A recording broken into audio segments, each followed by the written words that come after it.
Hi dears, എല്ലാവർക്കും പുതിയ വീഡിയോയിലേക്ക് സ്വാഗതം.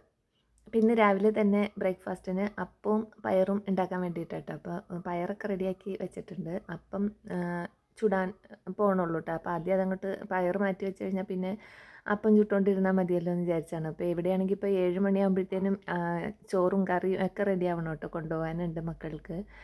ബ്രേക്ക്ഫാസ്റ്റും റെഡി ആവണം. അപ്പോൾ രാവിലെ തൊട്ട് എണീറ്റ് വന്നാലാണ് ഇതൊക്കെ ശരിയാവുള്ളൂ. അപ്പോൾ അത് തല്ലി കൂട്ടി അവരെയൊക്കെ പറഞ്ഞു വിടും കേട്ടോ വേഗം തന്നെ. പിന്നെ മക്കളൊക്കെ പോയി കഴിഞ്ഞ് ഞാൻ കഴിഞ്ഞ ദിവസം കൊണ്ടുവന്ന് ചെടി നട്ടിട്ടുണ്ടായില്ല. അപ്പോൾ ഞാനതിങ്ങനെ ഒരു ബക്കറ്റിൽ വെച്ചേക്കായിരുന്നു. അപ്പോൾ അത് നടാനായിട്ട് ടെറസിന് മുകളിലേക്ക് കയറി വന്നതാട്ടോ. അപ്പോൾ കുറേ ചെടികളിൽ കുറച്ച് മണ്ണുണ്ട്. കുറേ ചെടികളൊക്കെ നമ്മുടെ വേനലാകുമ്പോഴത്തേനും പോകും. അപ്പോൾ അങ്ങനെ പോയ ചെടികൾ കാലിയായതൊക്കെ എടുത്തുകൊണ്ട് വന്നിട്ടുണ്ട്. അപ്പോൾ അതിൽ നിന്ന് മണ്ണെടുക്കാം. പിന്നെ കുറച്ച് നമ്മുടെ കമ്പോസ്റ്റും കരിയിലൊക്കെ മിക്സ് ചെയ്തിട്ട് നടാമെന്ന് വിചാരിച്ചിട്ട് ഞാൻ എടുത്തുകൊണ്ട് വന്നതാട്ടോ.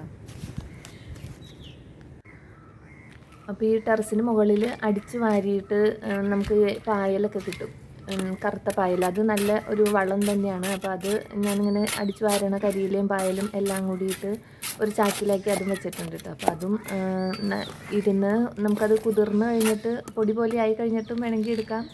അതല്ല ഇതിൻ്റെ അടിയിൽ കുറേശ്ശെ ഇട്ടിട്ട് അതിൻ്റെ മുകളിൽ മണ്ണിട്ടിട്ടും എങ്ങനെ വേണമെങ്കിലും ചെയ്യാം കേട്ടോ. ഞാൻ 2 ടൈപ്പിലും ചെയ്യാറുണ്ട്. ഇപ്പോൾ ആ അറ്റത്തിരിക്കണത് ഇതുപോലെ കരിയില അടിച്ച് വാരിയിട്ട് പായലും കരിയിലൊക്കെ കൂടി കുതിർന്ന് കമ്പോസ്റ്റ് പോലെയായ പൊടിയാട്ടോ അത്. അപ്പോൾ അതും ഞാനിപ്പോൾ ഇതിൻ്റെ കൂടെ ഇട്ടിട്ടുണ്ട്. അങ്ങനെ ഇത് ചെടികളൊക്കെ നട്ടു വെച്ചിട്ടുണ്ട്. അപ്പോൾ ഇത് നട്ട ദിവസം നല്ല വെയിലായിരുന്നു കേട്ടോ. അപ്പോൾ ഞാൻ മഴക്കാറുണ്ട്, മഴ പെയ്യും, നനയ്ക്കണ്ടെന്നൊക്കെ വിചാരിച്ച് ഇറങ്ങി പോന്നു. പക്ഷേ അന്നത്തെ ദിവസം ഇല്ലാത്ത വെയിലേ ഇല്ല. ഈ ചെടികൾ ഉണങ്ങി പോകുമെന്ന് ഞാൻ വിചാരിച്ചു, അത്ര വെയിലായിരുന്നു. പിന്നെ ഞാൻ വൈകുന്നേരം കയറിപ്പോയിട്ടാണ് നനച്ചത്. നട്ടപ്പോൾ ഞാൻ നനച്ചില്ല, ഞാൻ വിചാരിച്ചു ഇപ്പോൾ മഴ പെയ്യായിരിക്കുന്നു. പക്ഷെ അന്ന് ഫുള്ള് മഴ പെയ്തില്ല, നല്ല വെയിൽ തന്നെയായിരുന്നു. പിന്നെ ഇപ്പോൾ ഇവിടെ ട്രോളിംഗ് ആയിട്ടാണോ എന്താണോ മീനൊന്നും അത്ര സുഖമുള്ള മീനൊന്നും അല്ലാട്ട് കിട്ടണത്. ഇതിപ്പോൾ പരവയാണ്, നല്ല മീനാണെന്നൊക്കെ പറഞ്ഞ് തന്നേക്കണെയാണ്. കുറേ ഉറക്കം കഴിഞ്ഞ് വന്നേക്കണ മീനാണെന്ന് കണ്ടറിയാം. പിന്നെ എല്ലാവരും പറഞ്ഞു അത് നല്ലതാണ്, വറുത്താലും വെച്ചാലൊക്കെ നല്ലതാണെന്ന് പറഞ്ഞായിരുന്നു ഞാൻ വാങ്ങിയിട്ട്. ഒന്നുമില്ലാത്തതിലും ഭേദമല്ലേ എന്ന് വിചാരിച്ചു. അങ്ങനെ മീനൊക്കെ ക്ലീനാക്കി വെച്ചിട്ടുണ്ട്. കറി വെക്കണില്ല, ഫ്രൈ ചെയ്യണേ ഉള്ളൂ. അതാണെങ്കിൽ കുഞ്ഞു കുഞ്ഞായിട്ടിരിക്കണ തന്നെ ഞാൻ വരയിടാനൊന്നും പോയില്ല കേട്ടോ. വെറുതെ ക്ലീനാക്കിയിട്ട് കുറേ പ്രാവശ്യം ഉരച്ച് കഴുകിയെടുത്തിട്ട് മസാലയൊക്കെ പുരട്ടി വെച്ചേക്കാണ്. പിന്നെ ക്യാബേജ് ഉണ്ടായി. അപ്പോൾ അത് തോരൻ വയ്ക്കാൻ വേണ്ടിയിട്ട് അരിഞ്ഞ് റെഡിയാക്കി അതും തോരനാക്കി കൊണ്ടിരിക്കുക കേട്ടോ. അപ്പോഴാണെങ്കിൽ ഇപ്പോൾ ഈ ഓരോ വാർത്തകൾ കേൾക്കുമ്പോൾ ഇപ്പോൾ കുറച്ച് ദിവസമായിട്ട് ഈ കുഞ്ഞുങ്ങളെ ഉപദ്രവിക്കുന്ന വാർത്തകൾ മാത്രമാണ് കേൾക്കാനുള്ളൂ. അല്ലേ അത് എങ്ങനെയാണ് മനുഷ്യനിങ്ങനെ മക്കളെ ഉപദ്രവിക്കാൻ തോന്നണേന്ന് എത്ര ആലോചിച്ചിട്ട് മനസ്സിലാവണില്ല കേട്ടോ. കുഞ്ഞു മക്കളുടെയൊക്കെ മുഖത്തേക്ക് നോക്കിയാൽ അവരെ ഒന്ന് വഴക്ക് പറയാൻ പോലും നമുക്ക് തോന്നില്ല. അവരെത്ര കുസൃതികൾ കാണിച്ചാലും നമ്മൾ അവരുടെ ആ മുഖവും ചിരിയും കളിയും കാണുമ്പോൾ തന്നെ നമ്മൾ വഴക്ക് പറയാൻ വന്ന കാര്യം പോലും നമ്മൾ മറന്നു പോവാണ്. അങ്ങനെ ഇരിക്കണ മക്കളെയൊക്കെ ഇത്രയും ക്രൂരമായിട്ട്, അതും വലിയ മനുഷ്യരെ ഉപദ്രവിക്കണതിനേക്കാളും കഷ്ടത്തിലൊക്കെ എങ്ങനെ ഉപദ്രവിക്കാൻ തോന്നണു ആളുകൾക്കെന്ന് വിചാരിക്കുമ്പോൾ വല്ലാത്ത സങ്കടമാണ്. ഇവിടെ ഇപ്പോൾ ഞാൻ പൂച്ചകളുണ്ടല്ലോ, ആ പൂച്ചകളെ പോലും നമുക്ക് മുഖത്തേക്ക് നോക്കുമ്പോൾ സങ്കടമാട്ടോ. അതുങ്ങൾ എന്തെങ്കിലും കാണിച്ചാൽ പോലും നമ്മൾ അതുങ്ങളെ പോലും വഴക്ക് പറയാൻ അത്ര ഓമനത്തുള്ള മുഖങ്ങളാണ് ഈ കുഞ്ഞു മക്കളും ഈ നിഷ്കളങ്കരായ ജീവികളൊക്കെ. ഇവരെയൊക്കെ എന്തിനാണ് ഇങ്ങനെ ഉപദ്രവിക്കണത്? അതും വേറെ ആരുമല്ല കേട്ടോ, സ്വന്തം അച്ഛനും അമ്മയൊക്കെ തന്നെയാണ് ഈ മക്കളെ ഉപദ്രവിച്ചുകൊണ്ടിരിക്കണത്. എന്തിനാണോ എന്തോ, എന്നാൽ പിന്നെ ഇവർക്ക് ഇത് വേണ്ടാന്ന് വെച്ചാൽ പോരെ എന്നാണ് ഞാൻ ചിന്തിക്കണത്. എന്താ കഷ്ടം.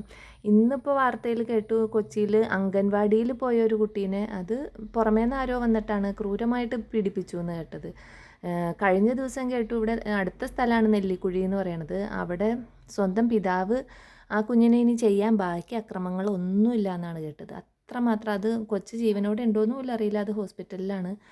അതിനു മുമ്പ് എല്ലാവരും മാധ്യമങ്ങളിലൊക്കെ വേറൊരു കുഞ്ഞിനെ ദ്രോഹിച്ച, രണ്ടാനച്ഛൻ ദ്രോഹിച്ച കഥകളും ആ കുഞ്ഞ് മരിച്ചു എന്നാണ് തോന്നണത്. അങ്ങനെ അത് കേട്ടു. എപ്പോഴും ഈ മക്കളെ ഉപദ്രവമാണ്. അതിപ്പോഴും ഈ കാലത്ത് ഇപ്പം അത് കൂടി കൂടി വരികയാണ്. എന്താ അതെന്ന് എനിക്കറിയില്ല. എനിക്കതൊക്കെ കേൾക്കുമ്പോൾ ഭയങ്കര സങ്കടമാണ്. എല്ലാവർക്കും അങ്ങനെ തന്നെയായിരിക്കും അല്ലേ, മക്കളെ സ്നേഹിക്കണ എല്ലാവർക്കും അങ്ങനെ തന്നെയായിരിക്കും. അങ്ങനെ ചിന്തിക്കുമ്പോഴേ പിന്നെ അന്നത്തെ ദിവസത്തിനൊരു ഒരു ഉന്മേഷം നമുക്ക് തോന്നില്ല കേട്ടോ. ഇത് തന്നെ ഇങ്ങനെ നമുക്കിങ്ങനെ ഇടയ്ക്കിടയ്ക്ക് ഇങ്ങനെ ചിന്ത കയറി വരുമ്പോൾ നമ്മളെത്ര പോസിറ്റീവായിട്ട് ഇരുന്നാലും ചിലപ്പോൾ അതിങ്ങനെ മൈൻഡ് ഒരു വല്ലാത്ത അവസ്ഥയിലേക്ക് പോകും. അപ്പോൾ പിന്നെ ആകെ ഒരു മുഷിപ്പായിരിക്കും കേട്ടോ. അത് നമുക്ക് നമ്മുടെ വീട്ടിൽ തന്നെ പ്രശ്നങ്ങൾ വേണമെന്നില്ല, ഈ പുറത്തുള്ള പ്രശ്നങ്ങളും വാർത്തകളും കേൾക്കുമ്പോൾ തന്നെ ഞാനതുകൊണ്ട് തന്നെ ഇങ്ങനെ കൂടുതൽ ക്രൂരമായിട്ടുള്ള വാർത്തകൾ ഫയലുകൾ, ക്രൈം ഡയറികൾ അതൊന്നും ഞാൻ കേൾക്കില്ല കേട്ടോ. എനിക്ക് ഒരു വല്ലാത്ത അവസ്ഥയായി പോകും അത് കാരണം. അങ്ങനെ ഊണൊക്കെ കഴിഞ്ഞു. പിന്നെ വൈകുന്നേരത്തെ ചായ കണ്ടല്ലോ. പിന്നെ ഞാൻ ചായ കുടിക്കാനായിട്ട് അവിടെ ഇരുന്നപ്പോൾ ആശാത്തി ഇസക്കുട്ടി എൻ്റെ മടിയിൽ കയറി ഇരിക്കണതാണ്. ഞാൻ എവിടെയെങ്കിലും ഇരുന്ന് കഴിഞ്ഞാൽ അപ്പോൾ അവൾക്കും അതിൻ്റെ ഒപ്പം ഇരിക്കണം. പിന്നെ അവളെയും വെച്ച് കുറച്ച് നേരമൊക്കെ ഇരുന്നു. അങ്ങനെ ഇന്നത്തെ വിശേഷങ്ങൾ ഇതൊക്കെയാണ്. വീണ്ടും അടുത്ത വീഡിയോയിൽ അടുത്ത വിശേഷങ്ങളുമായിട്ട് വരാം. അതുവരേക്കും എല്ലാവർക്കും നല്ലൊരു ദിവസം ആശംസിക്കുന്നു. Thanks for watching.